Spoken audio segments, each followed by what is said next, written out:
I'm really pleased to introduce Dr. Roberta Fida. Roberta, welcome. Thank you.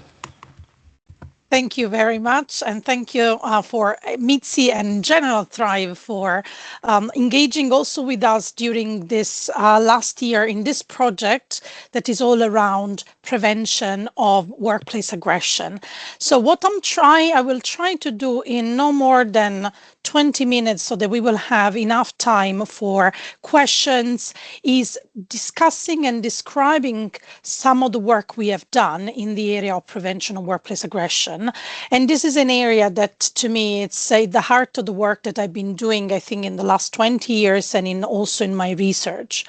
So I guess there is not really it's not a news for anyone about how much workplace aggression is widespread and costly.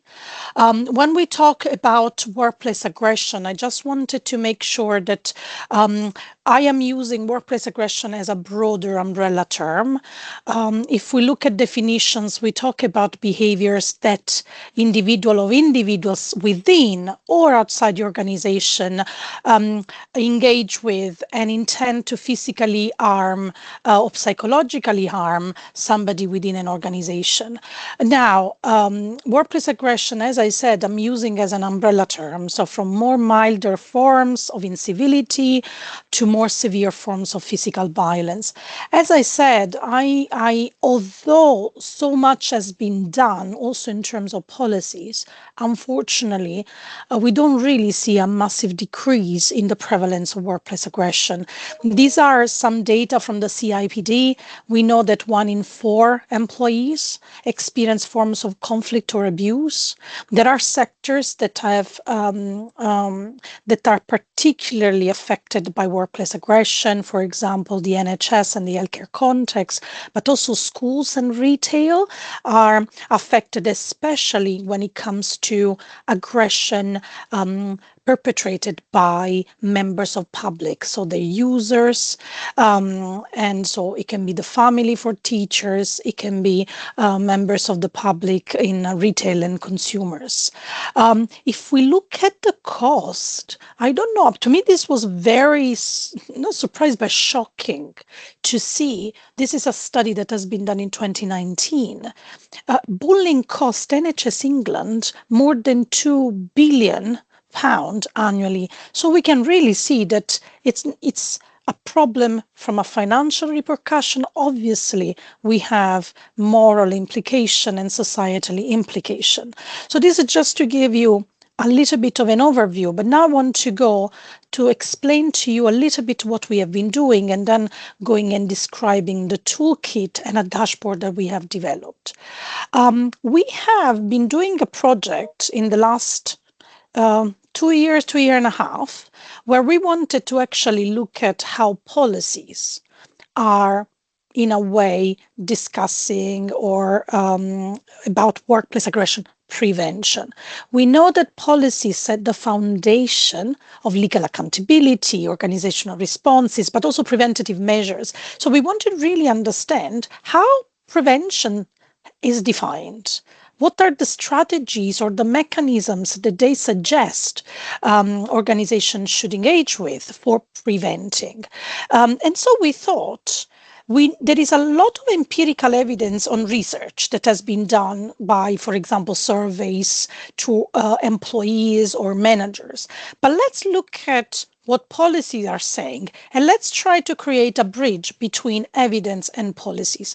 So we have done a quite thorough work, and we looked at this in the UK. We have screened more than 8,000 documents, and we have identified that 57 are documents related to workplace aggression prevention. We have also looked at the Italian context, because the funder of this project is like the Italian version of the HSC. And then we looked at more broadly also the European Union, because of the convention that the member states have developed. So we also wanted to look at the European Union more general. So I wanted to just spend a couple of minutes just to summarize some of the gaps that we have identified in relation to the mapping of the policies in the UK.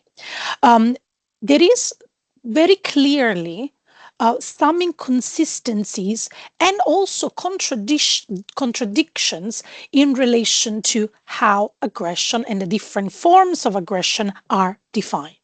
And we are flagging this because if we are defining, for example, bullying as a one-off in one document, and then in another document we have bullying as a more repetitive actions like in the academic literature, obviously, if we are using two different definitions, we end up measuring two different things that they are not comparable. And so it's important that there is clarity in relation to how we define what we are investigating. But there is also another problem that we found in policy. It would be actually interesting to hear from you that have joined this session today about how much in your workplace cyber forms of aggression are actually not just prevented, but also monitored. Do you have policies about? Because what we found is that we don't really have much clarity in the policies we have identified in relation to cyber form of aggression. They are overlooked. And we know that bullying has different ways in which it can be acted. We use a lot of our WhatsApp for work, we use Teams, we use emails, we use online meetings. So aggression can also be in a way perpetrated through this means. In other areas, and again, it will be really interesting to hear from you about bystanders. You can see from the figure here that when we talk about aggression, sometimes we think about like the perpetrator, the target, but we actually sometimes forget that there are the bystanders. Definitely the policies are forgetting. We might not, we might have very clear the importance of bystanders and witness of workplace aggression, but in the policies we found that they are mentioned sometimes, but there is not really much of guidance for employers about bystanders engagement. And there are two reasons why bystanders are crucial. They can raise concerns early on, and also they are affected by the indirect exposure of workplace aggression, and there is evidence on this. The other aspect that I already kind of mentioned that is linked to the definition is about not really guidance about how employers and organization HR should actually monitor workplace aggression. And sometimes, or most of the time, I would say, we tend to use a single item like, can you tell me whether you have experienced bullying or sexual harassment or physical violence and so on? But there is a problem with these tools because they basically require people to identify themselves as a target and a victim. Now, we know from academic evidence, and this is in different countries, different sample, even in the research we have done, when we ask people to identify themselves as target or victim, we have certain prevalence percentages. But if on the same sample, we are using behavioral measures, like, for example, asking how frequently you have been exposed to somebody shouting at you or hiding information for you, and so, or gossiping about you, we find differences in the prevalence. And more importantly, there are gender differences, especially in sexual harassment. There are clear evidence that if we are using a single item, have you been exposed to sexual harassment, or if we are using a behavioral tool, like somebody is asking me too often to go out or something along this line, we see gender difference or higher prevalence of sexual harassment in women if we are using the single item. So I am exposed to sexual harassment. But we do not find gender differences if we are using behavioral measure. So you can see how much is important to reflect about how do we measure what we want to measure. And the other areas that is quite missing in the policies and guidance. I'm talking about guidance from the HSC Northern Ireland, and ACAS, together with legislation, but obviously legislation is less about guidance. prevention is actually not defined at all. We are all talking about prevention, but it's not defined.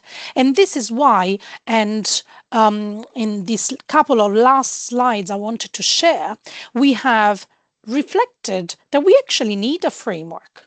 So how can we define prevention, but then we know from the literature on generally preventative medicine and well-being and health the importance of distinguishing between primary prevention, secondary, and tertiary.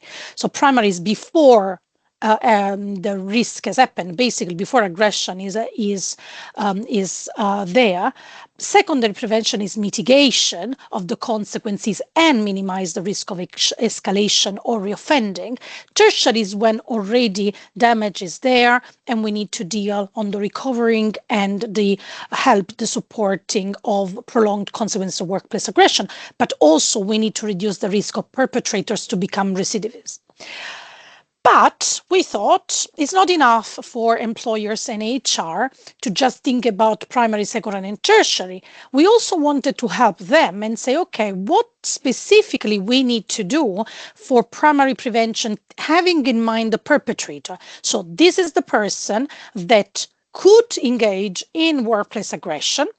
So when we talk about primary prevention, I need to think about which measures, which policies, which processes I need to at least think about that can reduce the risk of an individual becoming a perpetrator.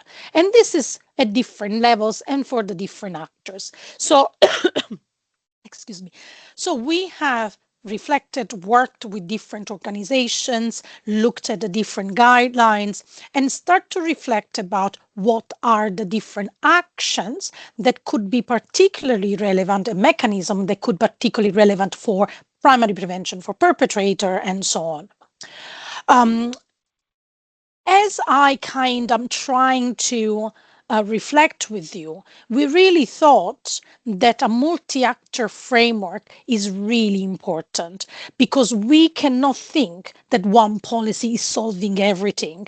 And yesterday I was discussing this with the CIPD and the ILO, and we are all recognizing the importance of risk management. We need to assess the psychosocial factors because on one side, workplace aggression is one of the risks, if we look at also the management standards in the area of relationship.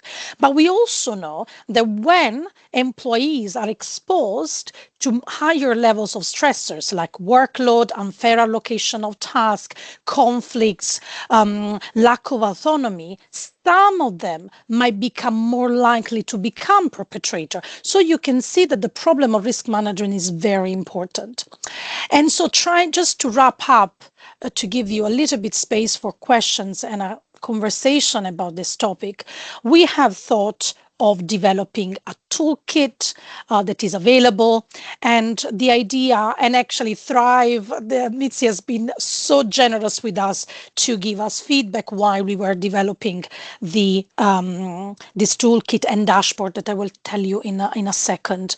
We have developed this toolkit, and the idea is that there are different, let's say, pages looking at different aspects from definition, but there is also a summary on the legal frameworks, also how to reflection about measuring and monitoring and so on. But one of the elements that we really wanted to have in the dashboard, in the toolkit, were case studies. So obviously the case studies are kind of generic, different sectors are not specific to one sector, but the key idea is we wanted to give a tool to HR, to professionals that are working in this area, employers, to reflect about situations. And then we have some cases on cyberbullying, some cases about banter, it's very broad, the range of examples, but the key elements are the questions and the practical and reflective questions. We want to help organizations to think about what would you have done in this situation? Do you have a policies about what strategy you think could be useful in this site? And the last bit that we have done has been the development of a dashboard. A dashboard at the moment is an Excel file that, again, you can access if you want to use it.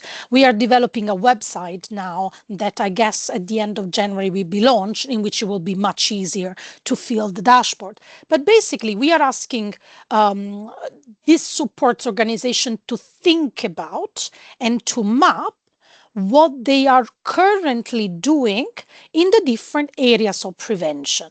So the dashboard asks several questions and it gives a kind of report based on the sector, for example, of the size. But then there are tabs in which it asks, okay, do you have this policy? Yes, but is it yes that you are really implementing, is widely adopted and implemented, or yes, but not really implemented? So there are all these questions, and this will give some graphs and figures that helps organization to see how they are in the different areas. So to finish my presentation, to allow questions, and I really wanted to emphasize what I believe it's clear to all the people that are working on in this area and they are dealing with prevention of workplace aggression. We can't think that prevention can happen if we are not having a broader engagement within the organization on this matter. Obviously, we need policymakers that are engaged, but we need leadership, we need HR.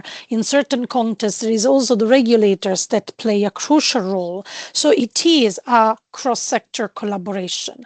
A lot of organizations think about prevention mainly in terms of codes of conduct, but unfortunately it's not enough. We know that code of conduct is one of the measures, but cannot be, especially when the code of conduct remains on the website, becomes a kind of tick box exercise rather than actually a tool that we are using to, for example, having difficult conversation and engaging with the problem. We need training, we need reporting systems, we need developing a culture where people feel also safe to report and raise concern about something that they might observe. The importance of measuring. It's important for organization to have valid and reliable tools so that they can see how they are getting on in their journey towards prevention. And I'm not saying that all organizations have a high level of aggression, but they need to make sure that aggression is not arising and the risk is minimized. And so the idea of our framework and the toolkit is really to help. I always say it's not a magic recipe. I don't have a magic recipe, unfortunately, but it's a step to engage with the parties within organization that can help preventing workplace aggression. And if you are interested in accessing, please do be in contact with me. The QR code will link to a form that you can use for requesting your a copy of the toolkit. Is free. I'm not looking for any job. I'm just doing this as part of my work to disseminate our work.